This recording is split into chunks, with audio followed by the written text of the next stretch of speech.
Montha తుపాన్ AP రైతులకు కోలుకోలేని నష్టాన్ని మిగిల్చింది. రైతులకు కన్నీళ్లే మిగిల్చింది. పొలాలు చెరువుల్లా తయారయ్యాయి. కోతకొచ్చిన వరితో పాటు పొట్ట దశలో గింజ గట్టిపడే దశలో ఉన్న వరి నేలవాలింది. మొక్కజొన్న, మినుము, పెసర, సజ్జ, మిరప, పసుపు, కూరగాయల పంటలు నీళ్లలో మునిగాయి. ఈదురుగాలులకు అరటి, బొప్పాయి తోటలు పూర్తిగా నేలమట్టమయ్యాయి.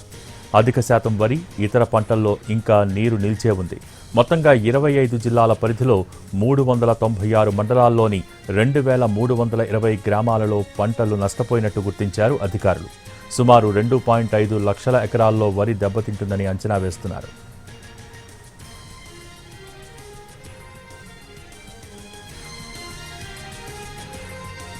బాపట్ల, గుంటూరు, కృష్ణా, ప్రకాశం జిల్లాల్లో అరటి రైతులకు అంతులేని ఆవేదన మిగిలింది. ఎకరాకు దాదాపు ₹1,50,000 పెట్టుబడి పెట్టిన రైతులు నిలువున కూలిన అరటిని చూసి ఆవేదన వ్యక్తం చేస్తున్నారు. 4 రోజుల కిందట కృష్ణానది వరదలకు లంక గ్రామాల్లో పంట పొలాలు నీట మునిగాయి. ఆ నష్టాల నుంచి ఇంకా తేరుకోకముందే తుపాను మళ్లీ తుడిచేసింది. చేతికొచ్చిన పంట నీటిపాలు కావడంతో అన్నదాత ఆవేదన అంతా ఇంతా కాదు. ప్రభుత్వం తమను ఆదుకోవాలని కోరుతున్నారు. వర్షం తగ్గినా ఇంకా పలు ప్రాంతాలు జలదిగ్బంధంలోనే ఉన్నాయి. చెట్లు, విద్యుత్ స్తంభాలు విరిగిపడటంతో భారీగా నష్టం వాటిల్లింది.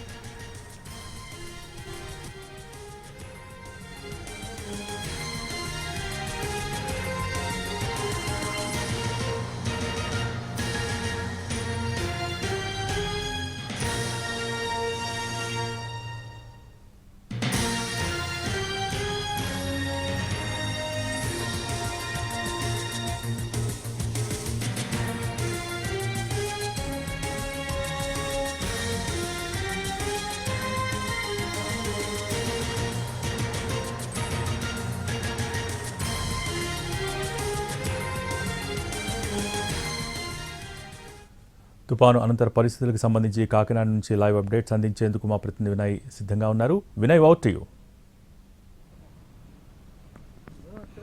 భోగి, మోంతా తుఫాను కాకినాడ పరిసర ప్రాంతాల్లో రైతాంగానికి తీవ్ర నష్టాన్ని మిగిల్చింది. ముఖ్యంగా ఆ చుట్టుపక్కల ఉన్న ప్రాంతాల్లో ఎకరాల్లో పొలాలన్నీ కూడా నీట మునిగిన ఆ పరిస్థితి మనకి కనిపిస్తా ఉంది. చూడొచ్చు, దాదాపు ఇప్పుడు ఒక రైతు మనకి కనిపిస్తా ఉన్నారు. మొత్తం దాదాపు ఒక పీకెల్ లోతు వరకు కూడా వాటర్ వచ్చేసినాయి. వరి పొలం పూర్తిగా కూడా మునిగిపోయిన పరిస్థితి మనకు కనిపిస్తా ఉంది. ఇలాగే ఇక్కడ వేల ఎకరాల్లో అటు వరి, అదేవిధంగా పత్తి, అదేవిధంగా ఆకుకూర తోటలు, పండ్ల తోటలన్నీ కూడా నీట మునిగాయి. పూర్తిగా రైతాంగానికి తీవ్ర నష్టం జరిగిందని కూడా మనం చెప్పొచ్చు. అంటే గత 3 రోజుల నుంచి కూడా మోంతా తుఫాన్ ఎఫెక్ట్ తో మొత్తం ఈ ప్రాంతంలో ఉన్న పొలాలన్నీ కూడా నీట మునిగాయి. ఇప్పటికే మనం రైతు చేతిలో ఉన్న ఆ వరి అవి చూస్తే కనుక మనకి ఇప్పటికే కుళ్ళిపోయిన పరిస్థితి కూడా కనిపిస్తా ఉంది. అయితే తుఫాను రిలీఫ్ ఇచ్చింది. ఒకవైపు నీరు లాగిన తర్వాత అదేవిధంగా ఏమన్నా మళ్ళీ పొలం అది పనిచేస్తుందనగా కుళ్ళిపోయిన పరిస్థితి కూడా మనకు కనిపిస్తా ఉంది. మనతో పాటు కొంతమంది రైతులు కూడా ఉన్నారు. వాళ్ళని అడిగి తెలుసుకునే ప్రయత్నం చేద్దాం. సార్, చెప్పండి సార్, ఏంటి అసలు ఈ మోంతా తుఫాను మీకు ఎటువంటి ఇబ్బంది కలిగించింది? మోంతా తుఫాను వల్ల మాకు మొత్తం సేలన్నీ పడిపోయినాయండి. పడిపోతే దాన్ని పెట్టి మామూలుగా మాకు ఏం చేయాలో అర్థం లేకుండా ఉందండి. అధికారులు ఇంకా ఎవరో వచ్చి పరిశీలించలేదండి. దీన్ని పరిశీలించి మాకు ఏదో రకంగా సాయం అందించాలని కోరుకుంటున్నామండి. మాకు దీనివల్ల చాలా నష్టం. మాకు ప్రతి సంవత్సరం కూడా ఇదే రకంగా జరుగుతుందండి. ఈ సంవత్సరమే కాదు, ప్రతి సంవత్సరం కూడా ఇదే రకంగా జరుగుతుందండి. మాకు ఏంటంటే మాకు ఏలేరు వచ్చేద్దండి ఎప్పుడును. ఆ ఏలేరు వల్ల మాకు ఎప్పుడు ఈ చుట్టుపక్కల గ్రామాలన్నీ మునిగిపోతాయండి. 7 ఎకరాలు పోద్దండి. అందుకు కాబట్టి మాకు గత ప్రభుత్వంలో అయితే మాకు 3 సంవత్సరాలు వరుసగా ఇన్సూరెన్స్ వచ్చిందండి. నిరుడు కూడా ఇన్సూరెన్స్ ఇవ్వలేదండి. నిరుడు మూలిగిపోయి ఈ ఏడు కూడా మామూలుగా మూలిగిపోయి ఈ ఏడైనా మాకు ఆ ఇన్సూరెన్స్ మేము కట్టాం కాబట్టి ఎకరానికి ఎంత ఇన్సూరెన్స్ కట్టాం కాబట్టి ఆ ఇన్సూరెన్స్ అన్నా మాకు రావాలని కోరుకుంటున్నామండి.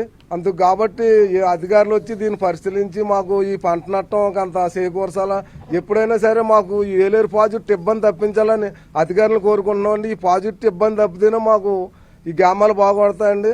ఏదన్నా ఏం చేయనా కన్నా ఎదరికి వెళ్ళడానికి కూడా దారి ఆపడతలేదండి మాకు. అందుకు కాబట్టి మిమ్మల్ని ఇచ్చిస్తున్నామండి. మాకు మీరు బేగా తెలియపరిచి అంత మాకు ఈ సహకారం అందిస్తారని. మీరు చెప్పండి, ముఖ్యంగా మీ గ్రామాల్లో ఎన్ని ఎకరాలు పంట నష్టం వచ్చింది?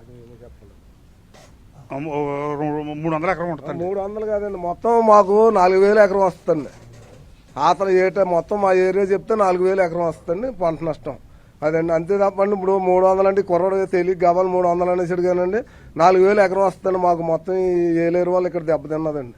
అందుకు కాబట్టి ఈ 4,000 ఎకరానికి ఏదో రకంగా మాకు సహకారం అందించాలని కోరుతున్నామండి. అదే ముఖ్యంగా రైతులంటే చాలా తీవ్ర ఇబ్బందులు పడుతున్న పరిస్థితి కనిపిస్తా ఉంది. మనం చూడొచ్చు రైతుల దగ్గర వరి పనులు చూడొచ్చు పూర్తిగా ఈనిన తర్వాత ఇవన్నీ కూడా 2 రోజులు నీటిలో ఉన్న నేపథ్యంలో మొత్తం ఇవన్నీ కూడా కుళ్ళిపోయిన పరిస్థితి మనకు కనిపిస్తా ఉంది. ఇవన్నీ కూడా ఈ తుఫాను రిలీఫ్ ఇచ్చినా నీరు లాగేసినా కూడా అవి ఎందుకు పనికిరావు, ఇవన్నీ పూర్తిగా నష్టపోయిందని చెప్పి కూడా వాళ్ళు చెప్తా ఉన్నారు. చెప్పండి అసలు ఏంటి ఇప్పుడు మీరు పొలాల్లోకి దిగారు, అక్కడ పరిస్థితి ఏంటి? శుభ్రం వెళ్ళిపోయిందండి. మీరు రైతులకు న్యాయం చేయాలని కోరుకుంటున్నాము. అంతేండి, మీరు ఎవరు వచ్చినా మాకు న్యాయం చేయాలండి. మీరు టీం నైనే కాదు ఎవరు వచ్చినా ఇదే కావాలి చెప్పాలని కోరుకుంటున్నామండి. అది మొత్తానికి రైతులు తీవ్ర ఇబ్బందులు పడుతున్న పరిస్థితి అయితే మనకి ఇక్కడ కనిపిస్తా ఉంది. మొత్తం కాకినాడ పరిసర ప్రాంతాల్లో అంతా కూడా వేల ఎకరాలు ఆ నీటి మునిగిని. ఒకవైపు అధికారులు అందరూ కూడా ఫీల్డ్ విజిట్ చేస్తా ఉన్నారు. ఏ ప్రాంతాల్లో ఎంత పంట మునిగిని, ఎంత మేరకు నష్టం వచ్చిందని అన్న దానిపైన కూడా పూర్తిగా వివరాలు తీసుకుంటా ఉన్నారు. అయితే తుఫాను 2 రోజుల పాటు అటు కాకినాడ పరిసర ప్రాంతాల ఎఫెక్ట్ అయితే చాలా క్లియర్ గా కనిపిస్తా ఉంది. రైతులంటే మటుకు పూర్తిగా వాళ్ళ పంట పొలాలన్నీ కూడా నీట మునిగిన నేపథ్యంలో వాళ్ళందరూ కూడా ఆవేదన వ్యక్తం చేస్తా ఉన్నారు. ప్రభుత్వం మమ్మల్ని అన్ని విధాలుగా ఆదుకోవాలని వాళ్ళు కోరుకున్న పరిస్థితి ఇక్కడ కనిపిస్తుంది. Okay, thank you Vinay.